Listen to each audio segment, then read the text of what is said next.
waktu kecil saya untuk makan beras aja nggak ada. Jadi saya sama ibu saya kan sering ke pasar, kakak saya yang lagi di Arab sama ibu saya itu sering kan di pasar suka ada yang jatuh-jatuhan Bu ke tanah. Nah itu saya ngambilin berasnya itu, ntar saya bersihin bertiga sama ibu saya, saking mahalnya, saking nggak ada uangnya untuk beli beras sih sebenarnya.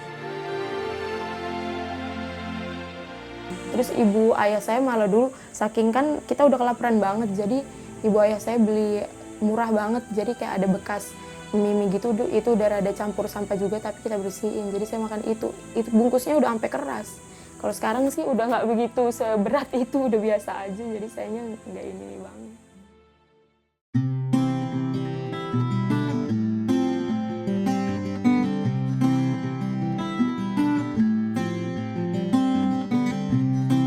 Lahir di tengah serba kekurangan dan masa-masa sulit yang terus dialami Nurul, tak lantas membuat dirinya putus asa menggapai cita-cita. Selama menjadi mahasiswi Fakultas Ilmu Perikanan di Institut Pertanian Bogor, Nurul memutar otaknya untuk dapat hidup dan menghidupi kesehariannya. Apalagi kini ia harus berada jauh dari orang tuanya. Kalau waktu di PPKU kemarin saya sempat jualan donat setiap pagi jam 5 lah saya ambil donatnya, atau jam setengah 6. Nah itu nanti saya jual di lorong diam-diam. Karena kalau ketahuan diambil. Di lorong tuh maksudnya di mana? Di lorong di asrama. Oh, oke. Emang dan itu lumayan kan, biasanya saya ambil 40. 40 itu saya bisa sehari 20.000. Kalau saya setiap hari aja udah dapat 140. Oh gitu. Iya itu per bulan bisa 500 lebih. Tapi kalau kadang Sabtu Minggu kan saya kurangin karena mereka pada banyak yang balik. Jadi kalau kisarannya sebulan bisa dapat 400.000 gitu. Kalau emang saya pisahin, kalau untuk yang hasil saya jualan itu uangnya emang saya sengaja pisah untuk nyicil, nabung untuk bayar UKT. Biasanya untuk fotokopi soal-soal gitu untuk keperluan kuliah, emang nggak jauh-jauh dari situ. Soalnya emang kalau untuk makan gitu-gitu saya udah bisa ngaturnya, jadi udah nggak masalah lagi.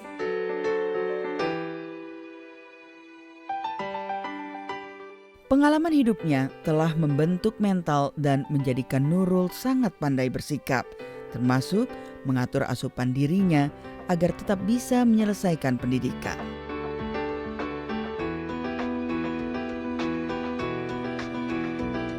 Emang dari awal walaupun saya ngambang-ngambang biaya dari mana, emang saya niatnya mau nyelesain S1 karena ibu saya pengen banget punya anak yang S1.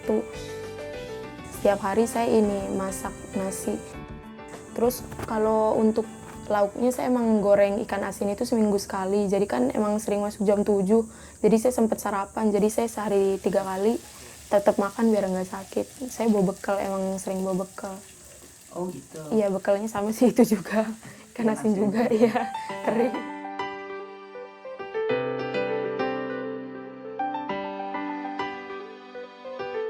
Kini selain fokus menyelesaikan pendidikan, Nurul juga aktif di organisasi seperti Himpro, Himpunan Profesi Mahasiswa Aquaculture, dan berbagai kegiatan sosial lainnya. Soalnya saya seneng, emang suka kegiatan sosial gitu dari zaman SMA. Saya kayak merasa ada tanggung jawab untuk harus ada yang saya kasih ke masyarakat.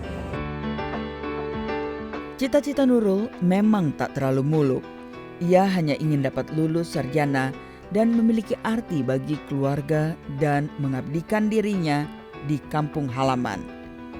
Mimpi sederhana yang selalu berada di benaknya. Kalau merubah nasib itu emang harus sih Bu, saya harus merubah juga karena saya udah di antara keluarga saya, cuma saya yang bisa sampai S1. Kakak saya pun dia mau kuliah tapi gak ada biaya, gak bisa kuliah. Ayah ibu saya gak bisa baca juga.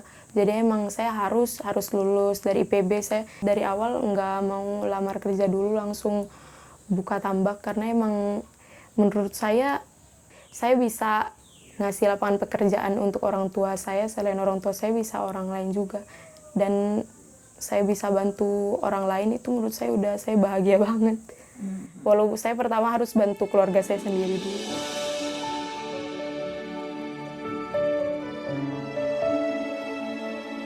Soalnya Saya emang sayang keluarga saya sih Bu, karena dari dulu kan berjuangnya emang bareng-bareng, jadi emang untuk saat ini saya nggak ada inian lain, emang mau ke situ dulu karena kan ibu ayah saya masih makan aja, masih susah-susah gitu. Jadi saya setidaknya mereka udah untuk biaya ke dokter udah nggak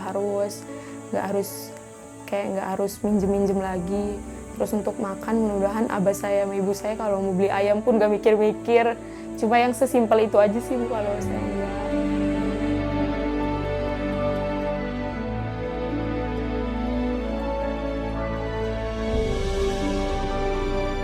Kisah Nurul tak berbeda jauh dengan kisah Jejen.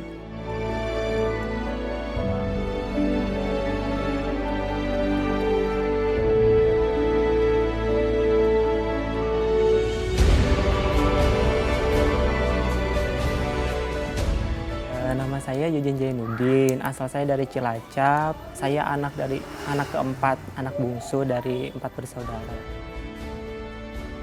Dulu SMA kan pernah jualan jamur crispy, hasil olahan sendiri.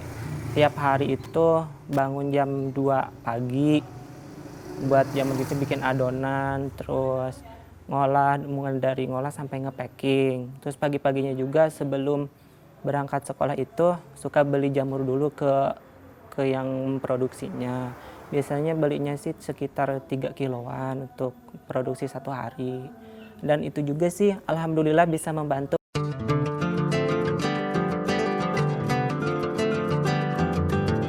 Kini begitu duduk di bangku kuliah pun, Jejen masih menyambinya dengan berjualan. Ya karena kan mengingat kondisi ekonomi keluarga juga kan, kasihan juga ke orang tua. Terus kan juga cuma masukan kebanyakan cuma dari bidik misi, kan itu juga mungkin nggak cukup juga. Pengeluaran banyak buat uang kuliah, buat perlengkapan beli kuliah. Ngelanjutin dari jejak-jejak SMA juga kan pernah jualan pulsa juga, terus dilanjutin di kampus ini. Alhamdulillah dulu itu jual pulsa dapat untung, kira-kira per bulannya itu ya dapat sekitar 100.000 pas itu kalau lagi banyak yang beli. Terus juga selain itu juga sekarang suka ada yang ngajakin kayak bantuin temen jualan gitu. Ada juga yang kayak gitu. Misalnya jual barang A seharga 5.000, saya jual lagi seharga 8.000 kayak gitu.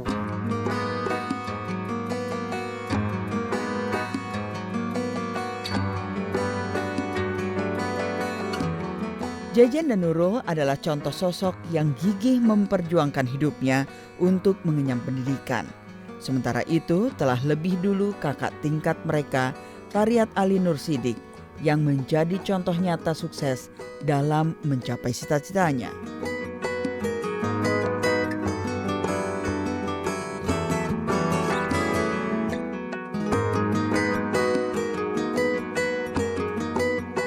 Kebetulan saya masuk IPB tahun 85 dan saat itu ayahku meninggal. Jadi kehidupan keluarga kami sangat tergantung kepada gaji pegawai negeri. Ayah sebagai seorang guru agama, jadi bisa dibayangkan pada saat beliau meninggal, jadi tulang punggung ekonomi atau lebih kecilnya tulang punggung keuangan itu betul-betul hilang.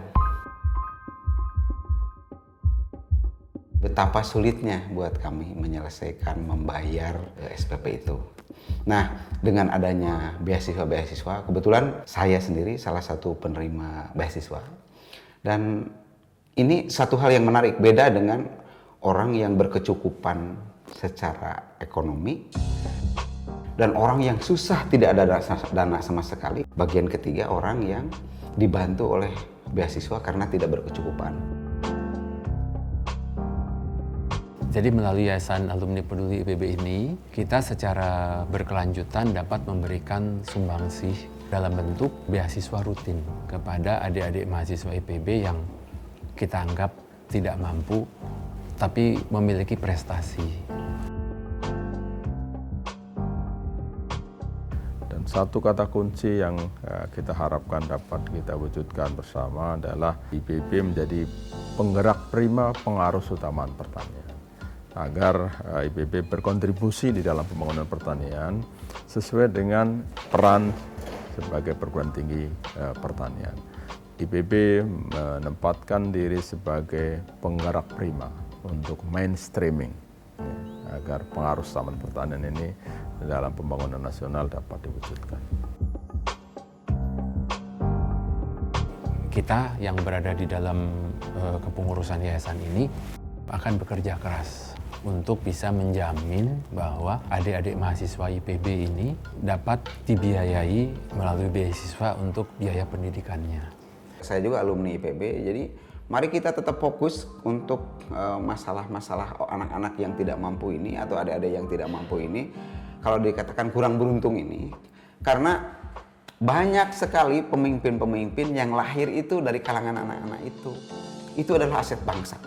Jadi saya hanya berharap bahwa selamatkanlah adik-adik yang ada di Indonesia ini untuk mendapatkan kesempatan belajar yang sama dengan adik-adik yang lain yang memang secara ekonomi lebih beruntung. Mereka adalah mutiara-mutiara yang perlu diasah, perlu diberi kesempatan untuk bersinar, ya, menerangi dimanapun mereka nanti berkiprah.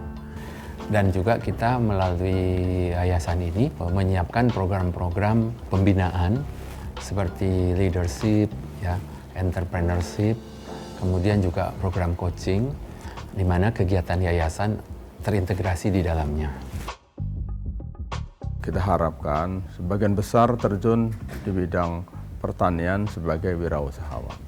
Selain tentu saja ada yang akan menjadi ilmuwan, akademisi, penentu kebijakan, dan sebagainya. Dan kita juga berharap adik-adik mahasiswa IPB ini nantinya akan menjadi generasi gemilang yang akan menguatkan peran IPB di masa yang akan datang. Karena tetap saya berkeyakinan banyak yang adik-adik yang kurang beruntung itu pada akhirnya akan menjadi pemimpin bangsa. Karena dia ditempa secara alam. Cuman penempaan secara alam ini tidak akan menyelamatkan mereka kalau tidak ada sedikit saja jembatan untuk dia sukses. Maka beasiswa atau bantuan pendidikan itu adalah jembatannya.